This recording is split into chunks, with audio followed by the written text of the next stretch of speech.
네. 네, 바로 교육 시작하도록 하겠습니다. 안녕하세요. 저는 썸피셔에서 어플라이드 바이오 시스템즈 관련 학술 지원을 담당하고 있는 박지현이라고 합니다. 네. 그래서 오늘 말씀드린 내용은 이제 리얼타임 PCR에 대해서 같이 이제 소프트웨어 메인터넌스 하는 방법하고 사용법을 쭉 말씀드리고요. 그리고 샘플 준비해 주시면 샘플 믹스처 같이 만들어서 런 돌리면서 프로토콜 짜는 방법이라든지 런 하실 때 주의사항이라든지 이렇게 좀 말씀드리고, 지금 아무래도 750 패스트 장비를 갖고 계시다 보니까 750 패스트 장비랑 지금 컨스티오 5 장비가 어떻게 다른 것인지 좀 데이터를 보는 방법이나 이런 것도 차이점을 좀 말씀드리도록 하겠습니다. 그리고 오늘 9시 반부터 그 교육을 진행하는 것만큼 런을 돌려놓고요. 오전에 그 리얼타임 PCR의 원리 응용법, 지금 자료 갖고 계신 게 저희 PT 자료거든요. 그래서 이걸로 한 1시간에서 1시간 반 정도 내용을 말씀드리고요. 그 다음에 이제 오후에 데이터 떨어지는 거, 데이터 분석하는 거 좀 설명을 드리도록 하겠습니다. 먼저 컨스티오 5 장비는 지금 750을 갖고 계셔서 아마 좀 뭐가 달라졌는지, 그리고 사용사에게 주의사항이 뭐가 다른지를 750 패스트랑 좀 비교하면서 설명드리는 게 좀 이해가 빠르실 것 같은데요. 일단 이 장비의 가장 큰 특징이 뭐냐면요, 스탠드 언론이 가능하다라고 하는 특징을 갖고 있는. 그게 무슨 얘기냐면, 이 소프트웨어가 프리웨어입니다. 750도 프리웨어이기 때문에 선생님들 개인 컴퓨터에 다 소프트웨어를 까실 수가 있는데요. 그래서 여기서 데이터 런 돌아가고 가져가서 선생님 개인 자료에서 분석이 가능하다라고 하는 것까지 되는데, 이제 차이점은 거기서 이제 프로토콜 만들어 온 거를 런 돌리려면 또 컴퓨터를 켜고 컴퓨터에서 소프트웨어를 연 다음에 EDT를 클릭해서 런을 돌린다라고 하는 그런 몇 번의 스텝을 거치셔야 되는데, 이 장비 같은 경우에는 스탠드얼론이 가능하다는 얘기는 컴퓨터를 안 키셔도 됩니다. 컴퓨터를 안 키시고 프로토콜을 EDT 파일로 가져오시면 여기다 USB 다이렉트로 꽂으신 다음에 여기 로드 익스페리먼트 USB 선택하셔서 프로토콜 선택하셔서 런을 돌리시게 되면 그 세팅 그대로 런을 돌릴 수 있다라고 하는 특징을 가지고 있고요. 그래서 뭐가 가능하냐면요, 750 사용하실 때 가장 큰 문제점이 뭐냐면, 750 장비도 사실 굉장히 안정적인 고장이 좀 덜 난다라고 하는 특징을 가지고 있습니다만, 사용하시는 분들이 가장 큰 불만은 장비는 고장이 없었는데 컴퓨터가 고장이 나거나 컴퓨터가 바이러스 걸리거나 문제가 생기면은 장비를 못 쓴다라고 하는 문제가 있었고, 컴퓨터를 교체하시게 되면 칼리브레이션부터 다시 잡아야 되고 하는 이런저런 서비스 비용이 많이 들어간다라고 하는 특징을 갖고 있었는데요. 얘는 스탠드얼론이 되기 때문에 컴퓨터를 끄셔도 진행이 되고요. 만약에 런 돌아가다 컴퓨터에 문제가 생겨서 멈춘다, 그러면 장비는 혼자 알아서 끝까지 돌아갑니다. 런 끝나면 데이터 빼서 그냥 분석을 하시면 됩니다. 극단적으로 말씀드리면, 컴퓨터 고장이 났다, 선생님이 그냥 노트북 갖고 오셔서 이 랜선 그냥 꽂아가지고 런 돌리시면은 지금 돌리시는 것과 똑같은 플랫폼으로 그대로 그냥 진행하실 수가 있습니다. 그래서 컴퓨터는 그냥 단순 교환 정도만 하실 수 있다라고 하는 특징을 가지고 있고요. 그리고 지금 국가기관에서 실험하시는 분들은 안 쓰시는 기능인데, 한 가지 기능이, 부가적인 기능이 하나 더 있거든요. 근데 이거는 학교에서 주로 쓰는 기능인데요. 뒤에 USB 포트가 하나 더 있는데, 거기다가 와이파이 동글 시중에서 2, 3만 원짜리 꺼서 꽂게 되면은 이 장비를 다이렉트로 인터넷에 연결할 수가 있습니다. 그럼 마치 선생님들 사진 찍으면은 클라우드에 사진 업로드 되는 것처럼 터치스크린에서 런 돌리게 되면 데이터가 자동으로 클라우드에 업로드가 됩니다. 그러면은 런 돌려놓고 집에 가서 데이터를 보고 볼 수 있는 그런 편리한 기능을 가지고 있는데, 이제 학교에 계신 분들은 좀 선호를 하긴 하는데, 이제 이거는 학생들은 안 좋아하고요. 교수님들만 좋아하는 거. 왜냐면 이제 교수님들이 악용을 해서 퇴근하신 다음에 왜 시험 빨리빨리 안 해서 데이터 안 올라오냐, 이런 걸로 이제 학생들 쪼을 때 많이 쓰는 그런 기능이기 때문에 그런 기능이 있다라는 정도 알고 계시면 될 것 같고요. 그리고 제가 750 패스트도 제가 여기 청사 들어오기 전에, 사실 저는 청사는 처음 왔고요. 청사 들어오기 전에 그 단독 2층에 3층짜리 건물이 있을 때, 그때는 제가 와서 750 패스트 교육을 해준 적이 있었는데요. 그때랑 지금 이 장비랑 어떻게 보면 사용하실 때 주의사항 몇 가지가 좀 달라진 게 있습니다. 일단 그 전에 이제 7509 패스트 들어오기 전에 7000이라고 하는 장비를 원래는 그 국가기관에서 많이 쓰고 계셨거든요. 7000 장비는 이제 0.2ml 블럭이었고, 그 750 패스트 0.1ml 블럭이었습니다. 0.1ml 블럭은 원래 저희가 권장해 드리는 게 플레이트 타입을 권장해 드렸고, 스트립 튜브는 권장을 하지 않는 플랫폼이었는데, 750 패스트가 국가기관에 쭉 깔리면서 타사 이제 코젠이라고 하는 키트들이 많이 깔리면서 이제 다 스트립으로 하게 되는데, 그러면은 그 다치롱 패스가 스팀으로 해야지 왜 플레이트만 해야 되느냐 이런저런 얘기가 있어서 저희가 주의사항으로 여러 가지 말씀드린 게 있거든요. 튜브가 아코디언처럼 찌그러질 수 있는 확률이 굉장히 많으니 양쪽 끝쪽에다 베이스 한 주씩을 넣어주시고 가운데 쪽부터 롤딩하시면서 세로 방향으로 롤딩을 하셔라 라는 거를 저희가 원래 말씀을 드리거든요. 안 그러면 이제 튜브가 많이 찌그러지기 때문에 특히나 이제 단독으로 한 줄 걸거나 특히나 가운데 가지고 양쪽 끝쪽에다 거시게 되면 튜브가 저희가 얼라인이 이제 709 팬트 같은 경우는 블럭이 올라오면서 튜브가 물어주는 방식이거든요. 근데 얼라인이 아무래도 가운데 쪽을 중심으로 맞춰져 있다 보니까 양쪽 끝쪽에다 튜브를 넣으시게 되면 가운데로 맞춰서 올라오는데 튜브가 끝쪽에 올라서 바깥쪽으로 이렇게 찌그러지면서 튜브가 찌그러지는 현상들이 많이 일어나서 웬만하면 가운데 쪽에다 가급적이면 양쪽 끝쪽에다가 베이스의 기능을 한 주씩 더 넣어주셔라. 그리고 트레이도 플레이트 전용 트레이가 있고 튜브 전용 트레이가 있어서 스펀지가 달려있느냐 안 달려있느냐 그런 걸로 좀 구분이 되어 있습니다. 근데 이 장비는 블럭이 올라오는 방식이 아니라 블럭에다 튜브를 다이렉트 꽂고요. 히트 커버가 내려가는 방식이거든요. 사실 근데 이게 내려가나 밑에서 올라오나 마찬가지 아니냐. 근데 대신에 블럭이 올라오는 게 아니라 히트 커버가 내려가는 방식이거든요. 튜브가 아코디언처럼 찌그러지는 현상은 거의 일어나지 않습니다. 대신에 그 709 베이스 마찬가지로 첫 번째 줄에서 롤딩하시게 되면 이게 히트 커버가 내려오다가 튜브가 한 줄만 걸려서 이게 이런 식으로 눌려지면서 튜브가 이쪽으로 딱 찌그러지는 현상들이 가끔 발생을 하거든요. 그래서 사실 사용법은 709 베이스와 마찬가지로 가운데 쪽 줄에다가 넣으시고 양쪽 쪽에다 베이스 정도의 기능으로 빈 튜브 또는 떴던 플레이트 튜브 같은 거 넣어서 진행하시면 이상 없이 사용이 가능하십니다. 그리고 709 베이스 같은 경우에는 트레이를 바꿔서 플레이트일 경우에는 그 스펀지 없는 거 그리고 튜브일 경우에는 스펀지 있는 트레이를 넣으셨어야 되는데 이 컨트 스튜디오 1은 그게 없습니다. 그리고 여실 때는 서랍으로 여시는 것이 아니라 우측 상단에 트레이 버튼을 누르시게 되면 트레이가 나오거든요. 여기다가 튜브를 뽑는 방식인데요. 플레이트는 지금 보시는 바와 같이 이렇게 다이렉트로 꽂으시면 됩니다. 근데 플레이트가 아니고 튜브 거의 다 사용하실 거죠. 그러니까 튜브 같은 경우에는 여기 위에 소모품이 좀 제공이 되는데요. 여기 있는 이 파란색은 전혀 필요가 없습니다. 이 장비하고는 안 맞는 거라서 그럼 주세요. 네, 아예 필요가 없고요. 이 검정색 트레이를 쓰셔야 되는데요. 검정색 트레이를 이렇게 얹어 놓으시고 튜브를 세로 방향으로 꽂아서 사용을 하십니다. 이것도 마찬가지로 가운데 쪽부터 로딩 하시는 게 좋고요. 양쪽 끝쪽에 빈줄 베이스트 한 줄씩 꽂아놓고 진행하시면 문제없이 사용 가능하십니다. 네. 이게 간격 맞추는 거군요. 위아래 이제 플레이트가 아니고 튜브다 보니까 이제 위아래 눌러지는 힘이 아무래도 플레이트가 아니고 튜브일 경우에는 한 줄만 넣으시게 되면 튜브 한 줄에 12배의 힘이 가해지는 거기 때문에 그 튜브가 아코디언처럼 또 찌그러질 수가 있기 때문에 그걸 완충작용하는 개념이라고 생각하시면 됩니다. 근데 이제 이거를 잘 기억하셔야 되는 게요. 튜브만 사용하시다가 나중에 어떤 키트는 이제 덜어서 써서 플레이트 써야 되는 키트가 있을 수 있습니다. 그럴 경우에 플레이트 써야 되는데 플레이트 치다가 플레이트를 여기다 이렇게 얹어놓고 쓰시는 경우가 가끔 발생을 하거든요.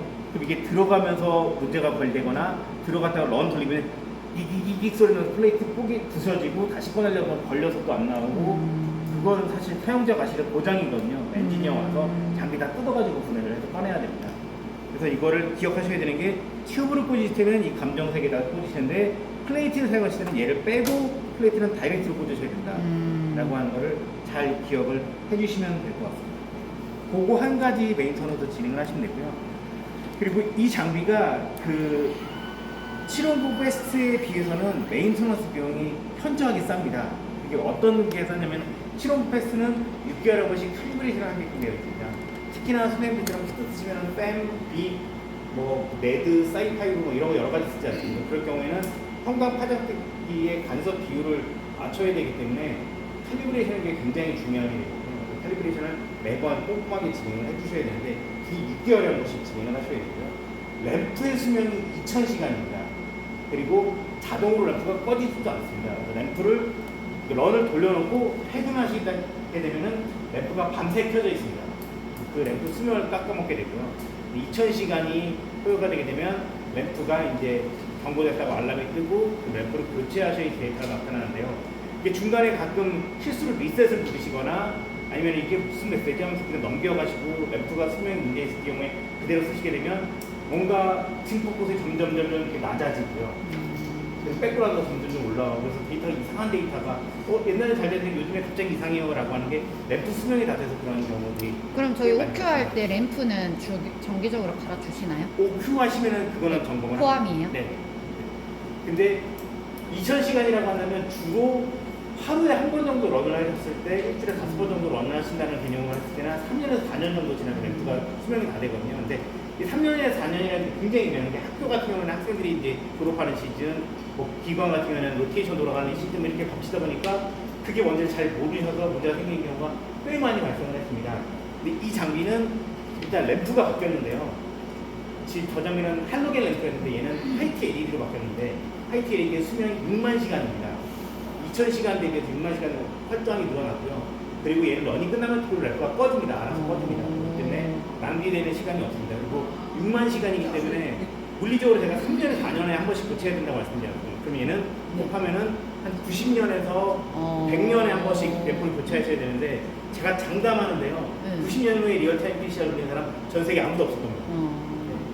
그렇기 때문에 이건 그냥 램프 걱정은 안 하셔도 거의 됩니다. 반영구적으로 쓸 수 네, 있는. 그냥 반영구적으로 램프 문제 때문에 생긴 경우는 없다. 근데 제가 이 장비가 나온 지가 지금 10년이 됐는데요. 램프 문제가 생긴 적이 딱 2번 있었습니다. 그거는 램프가 문제가 있는 것이 아니라 램프 연결되어 있는 기판에 뭔가 문제가 생겨서 그 수리가 들어갔던 거지 램프 자체는 이상이 없었다. 라고 어떤 것이 몇 번 있었고요. 그리고 이제 칼리브레이션도 이제 말씀드리면 칼리브레이션은 710 패스 같은 경우는 6개월에 한 번씩 있지 않습니까? 얘는 2년에 한 번씩.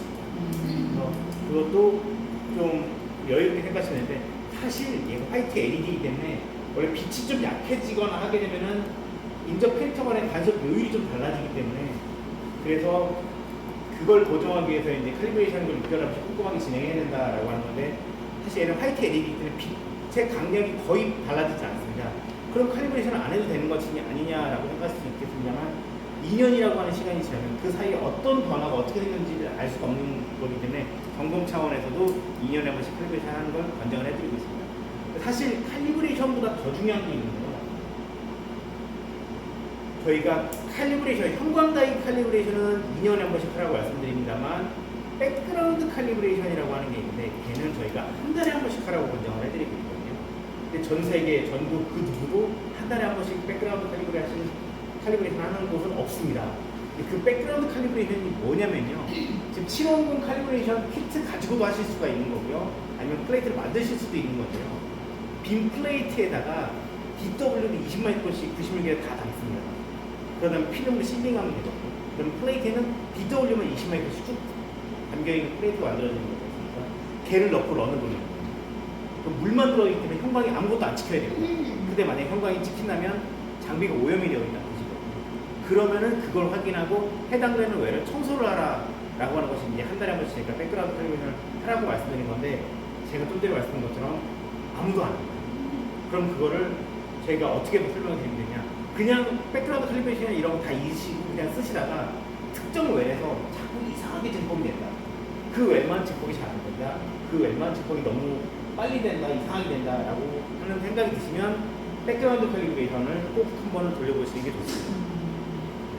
그러면 청소는 기기에서 저희가 프로그램을 청소는 기기로 하시는 게 아니고요. 매뉴얼로 직접 하시는 건데요. 백그라운드 칼리브레이션 하는 걸 돌리시게 되면 어떤 웰이 오염이 되어 있다고 뜹니다. 그럼 그 웰을 열어서 이게 뭐 A에 3였다 그러면은 A에 3면 A에 세 번째 여기니까요. 여기에 명봉에 DW를 줘서 닦으신 거예요. 네. 그냥 수동으로 네네. 닦아주면 되나요? 그 닦으신 다음에 아까 말씀드린 그 백그라운드 칼리브레이션을 다시 합니다. 패스가 될 때까지 하는 거거든요. 근데 물로 해서 안 닦인다 그러면 에탄올 묻혀서 닦으시고요. 네, 그렇게 하시는 겁니다. 네. 근데 형광다이 텔레비전 2년에 한 번 나오게 네, 맞습니다. 자료나 이렇게 바꾸고 있어요. 네네. 제가 지금 그래서 여기에 매뉴얼을 깔아드렸는데요. 아, 그 안에 있어요? 네네. 이게 나중에 죄송합니다. 저희 품질할 때 필요할 것 같아요. 네네. 이게 영문 매뉴얼이긴 하거든요. 네, 영문 매뉴얼 요거. 한글 매뉴얼은 없나요? 한글 매뉴얼은 이게 저희가 전달해 주실 거죠? 네네.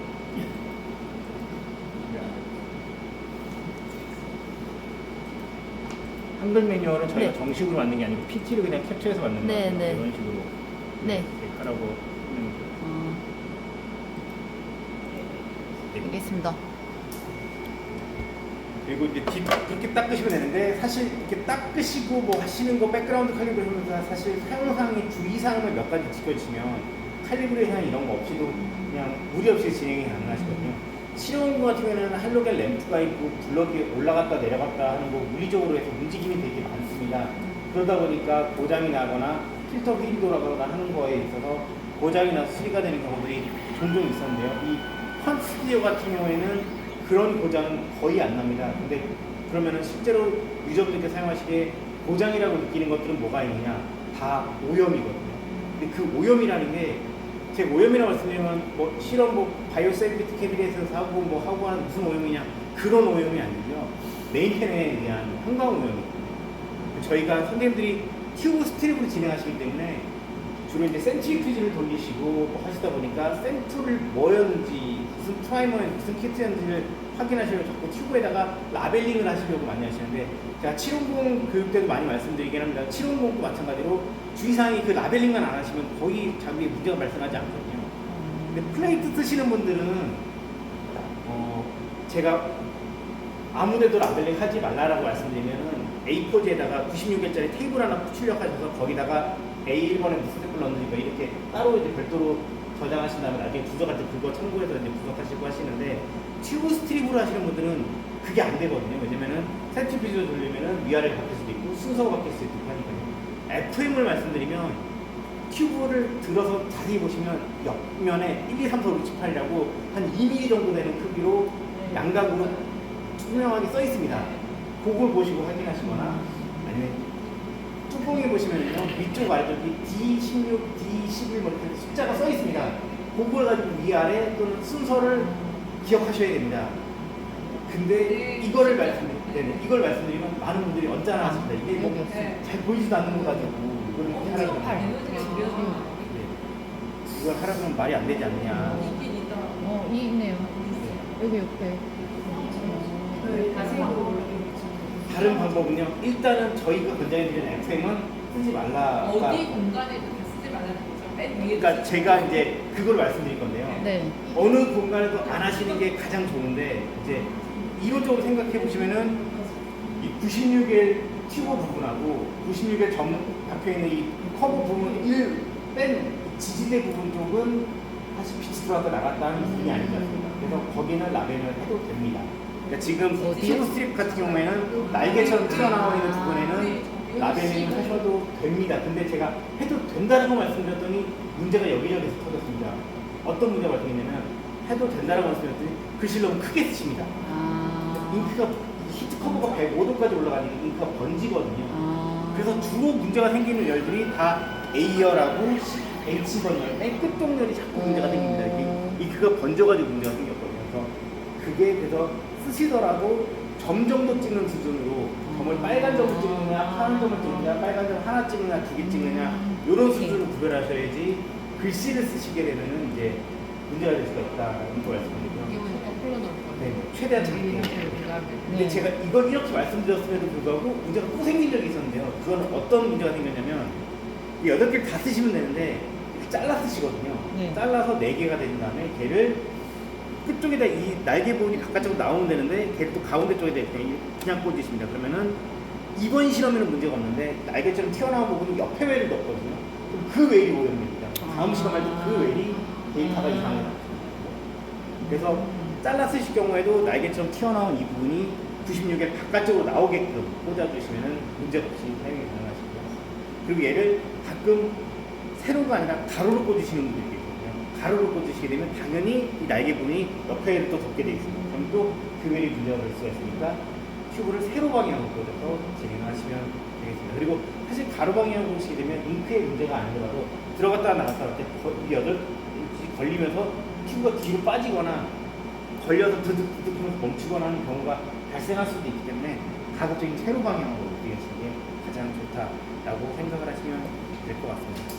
사실 메인터넌스는 메인팩만 사용 안 하시고 지금 뭐 썸을 찍거나 96에 바깥쪽으로 나오게끔만 하시면은 아무 문제 없이 사용이 가능할 거예요. 근데 이게 교육을 들으시면 그 메인팩 이거 하지 말라고 이거 한다 그러고 이제 그걸 꼭 상기시키지 않으시더라도 이제 가기 위해서 그냥 쓰시면 돼요. 문제는 선생님들을 보고 뒤에서 이제 저렇게 하는 거구나라고 보고 배우시는 분들은 저렇게 하더라 라면서 그냥 네이트에 막 쓰시고 막 하시다가 문제가 되는 경우가 많거든요. 그러니까 그거는 이제 인증이 하시거나 뭐 교육하실 때 전달해서 진행하시는 게 가장 좋지 않을까라고 생각이 듭니다. 튜브 샘플은 이 정도만 진행을 하시면 될 것 같고요. 그리고 750 같은 경우에는 컴퓨터하고 장비가 둘 다 이제 정확하게 부팅이 되고 켜져야 되는데 런 돌리다가 이제 연결이 안 되면 낫 커넥티브가 뜨고 막 합니다만 얘는 지금 그런 기능이 없거든요. 무슨 얘기냐면 이 소프트웨어는 그냥 어떤 실험을 돌리겠다라고 정보를 던져주고요. 장비가 알아서 혼자 다 돌아가고 마지막 다 데이터가 끝나면 다시 데이터를 마지막에 컴퓨터로 보내줘서 컴퓨터로 이제 출력해서 이제 볼 수만 있는 기능을 갖고 있는 거거든요. 그렇기 때문에 연결이 굳이 안 돼도 상관이 없는데 어쨌든 저장을 해서 런을 돌리면 연결은 들어가게 되지 않습니까? 그래서 그 연결을 확인하는 방법이 컴퓨터를 키신 다음에 장비와 컴퓨터 둘 다 키신 다음에 소프트웨어를 더블 클릭해서 진행을 하시면 되고요. 컴퓨터의 패스워드는 7500 시리즈와 마찬가지로 아이디랑 똑같이 INSTR-ADMIN 똑같이 하시면 됩니다. 컴퓨터는 똑같은 거니까. 이렇게 하신 다음에 여기 크리에이트 나중에 알려주겠지. 네, 그거는 제가 네네네. 나중에 공유하겠습니다. 크리에이트 뉴 익스페리먼트 버튼 누르신 다음에 네. 나중에 여기 런 진행할 때요.